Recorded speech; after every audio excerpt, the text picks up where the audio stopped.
Then the next strike after the 48 strike was 1965, and you said before that President Sullivan had died of a heart attack. But we did go out on strike, and it sounded from what you said before, we weren't really prepared. Do you want to talk a little bit about that? Well, the officers at the time we were in negotiations, I wasn't there, but I read all of it. At the time that they were preparing for it, they hadn't had a strike for so many years that they thought this was going to be a lark. The members were going to do exactly what we asked them to do, and that's to vote to go out on strike.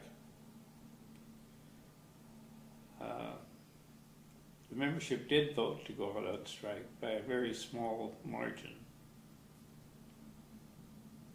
But there was no money in the strike fund, and the officers were kind of hoping that they would vote to go back in the plant rather than have them vote for a strike and there'd be no strike funds. And that was the vote we held at Memorial Stadium. But a lot of people crossed the line for those first few weeks. About 10,000 people went to work in the first 10 days of the strike. You got a problem winning an election or getting any control of a strike. The company's got you right where it hurts, because they had the members on their side. We had people that would get in their car, drive over to Plant 2, set up their picket sign, which they carried with them. They parked on the railroad tracks. Look around, see nobody else there, put the picket sign in the fence, drive into the plant and park and go to work. Come back out of work with enough time to get back at the end of their strike shift. Get back into Sullivan Hall, where we ran our strike headquarters. And then they had nerve enough that when it came time to get their first strike check, and by that time the International had put enough money together to cover one payment, they would come in and ask for their check, take it, and go back out. They had the best of both worlds.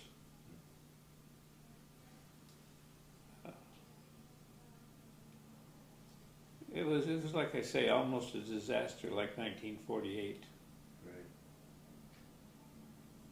Right. Then how did the 1977 strike differ from that? Were there any improvements? How did we discipline it? No, how was it different? Were there improvements over the Oh, there were improvements galore to prepare for a strike. We kept the membership more informed.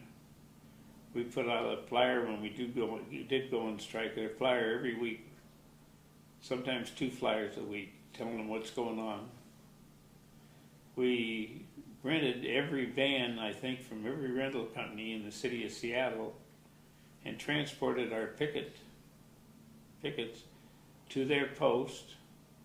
They left their car at the hall, drove them to the post, brought them coffee and sandwiches halfway through their time.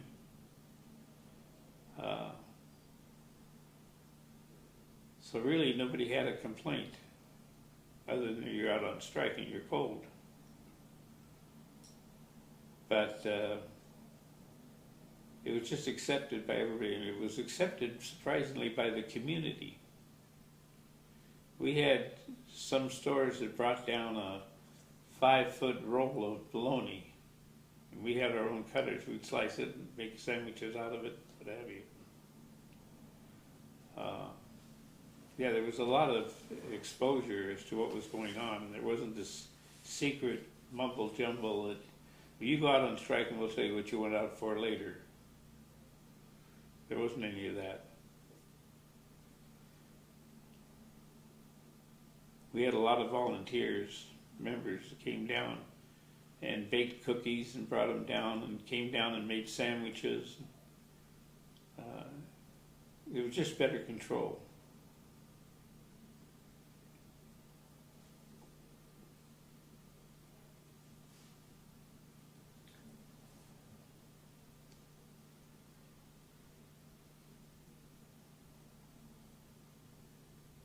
Now, when you hired in, was John Sullivan the district president? John Sullivan was district president when Yeah. I hired him. I talked to him first about being a shop steward.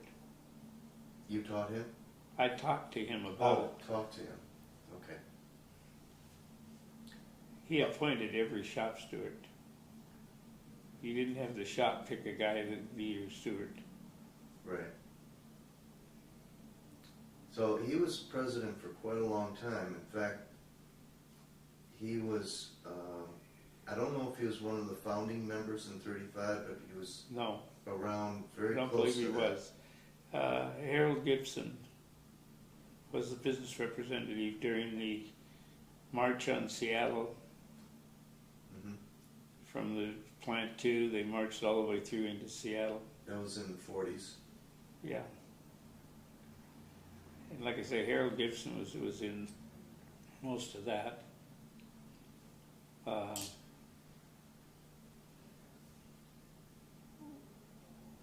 Could you tell us a little bit about Harold and also John Sullivan, what your impressions were?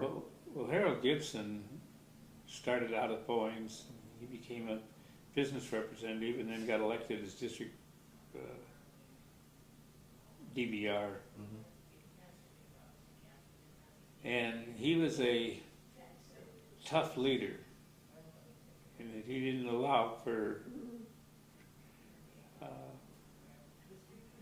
any disruption of the ranks.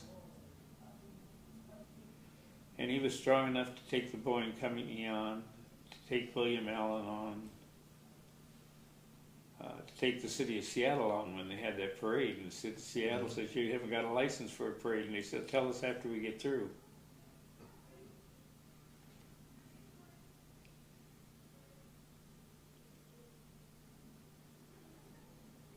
John Sullivan came in, it was after Harold Gibson. And he was what would you call him? One that didn't have much voice. He controlled the district, he felt, by controlling the stewards. And he didn't have to go talk with the general membership or worry about them. He ran it from his office.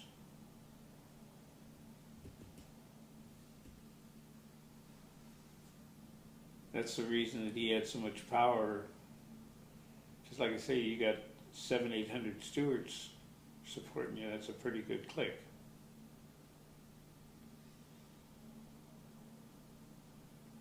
He died from a heart attack, but he died from alcoholism. Mm. What he died from.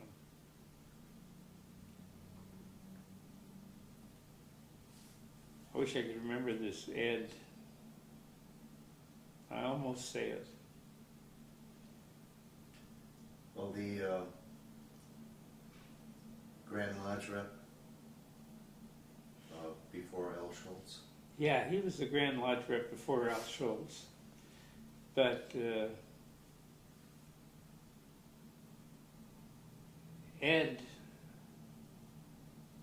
spent a lot of his time on the Coronation Golf Course. When Al Schultz came in, it was like a breath of fresh air because Al, in negotiating with Boeing's, built a quick relationship with the Boeing labor relations people. And that is that he never lied to them. He might lie to you and I, which would be a white lie to get us to do something, but he never lied to the company. And the company took the same action back with him. When either party said yes, that was yes. If either party said no, that was no, and they didn't try later in negotiations to alter what they had already approved. They took it down step by step.